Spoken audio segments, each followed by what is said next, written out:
जय श्री राम। माता गंगा की जन्म कथा भाग 1।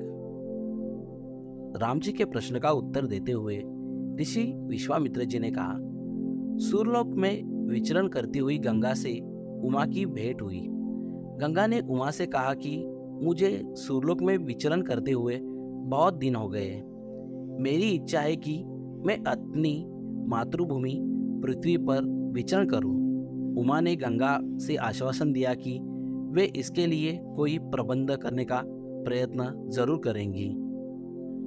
ऋषि विश्वामित्र जी ने कहा, वत्स राम, तुम्हारी ही अयोध्यापुरी में सगर नाम के एक राजा थे। वे पुत्रहीन थे। सगर की पटरानी का नाम केशिनी था, जो कि विदर्भ प्रांत के राजा की पुत्री थी। केशिनी रूपवती, धर्मात्मा और सत्यपरायण थी। सगर की दूसरी रानी का नाम था सुमति, जो राजा अरिशनेमि की कन्या थी। महाराज सगर अपनी दोनों रानियों को लेकर हिमालय के भृगुप्रस्थवन का नामक प्रांत में गए और पुत्र प्राप्ति के लिए तपस्या करने लगे। उनकी तपस्या से महर्षि भृगु प्रसन्न हुए और उन्हें वर दिया कि तुम्हें अनेक पुत्रों की प्राप्ति होगी। दोनों रानियों में से एक का केवल एक ही पुत्र होगा, जो कि वंश को आगे बढ़ाएगा, और दूसरी के 60,000 पुत्र होंगे। कौन सी रानी कितने पुत्र चाहती है, इसका निर्णय वे स्वयं आपस में मिलकर ले। केशिनी ने वंश को बढ़ाने वाले एक पुत्र की कामना की और गरुड़ की भगिनी सुमिति ने 60,000 बलवान पुत्रों की। कुछ काल के पश्चात रानी केशिनी ने असमझ नामक पुत्र को जन्म दिया।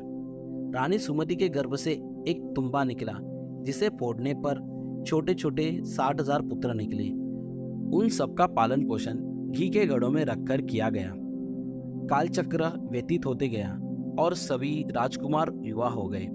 सगर का ज्येष्ठ पुत्र असमंज बड़ा दुराचारी था और उसे नगर के बालकों को सरयू नदी में फेंककर उन्हें डूबते हुए देखने में बड़ा आनंद आता था। इस दुराचारी पुत्र से दुखी होकर सगर ने उसे अपने राज्य से निर्वासित कर दिया। असमंज के अंशुमान नाम का एक पुत्र था। अंशुमान अत्यंत सदाचारी और पराक्रमी था। एक दिन राजा सगर के मन में अश्वमेध यज्ञ करवाने का विचार आया। शीघ्र ही उन्होंने अपने इस विचार को कार्य रूप में परिणित कर दिया। राम जी ने ऋषि विश्वामित्र से कहा, गुरुदेव, मेरी रुचि अपने पूर्वज सगर की यज्ञ गाथा को विस्तार पूर्वक सुनने में है, अतः कृपा करके इस वृत्तांत को पूरा सुनाइए।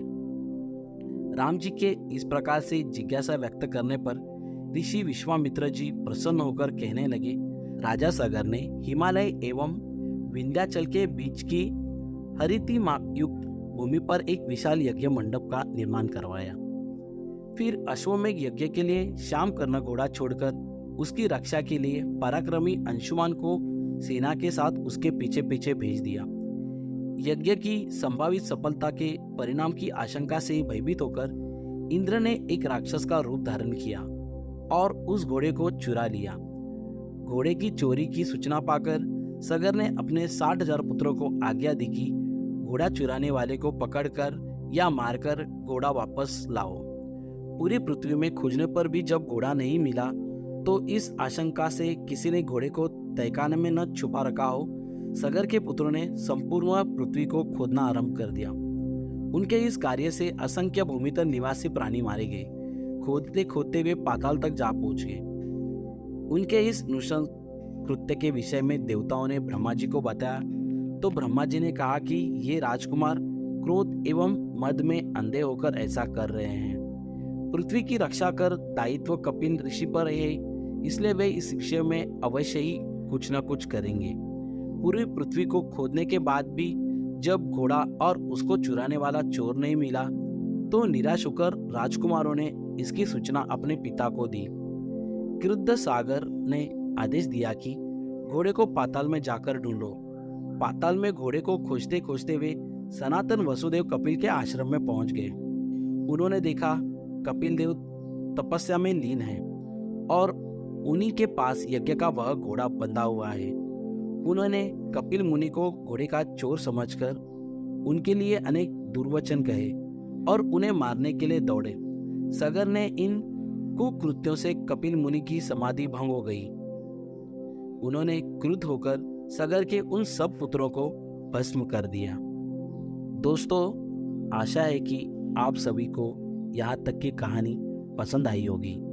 इसके आगे की कहानी बहुत ही जल्द पौराणिक कथा के अगले भाग में आपके लिए लेकर प्रस्तुत होंगे।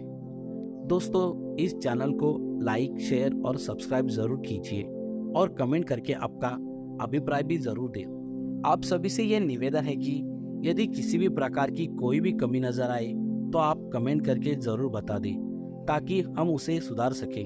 और हाँ, साथ ही साथ बेल आइकॉन को भी प्रेस कर दीजिए। धन्यवाद।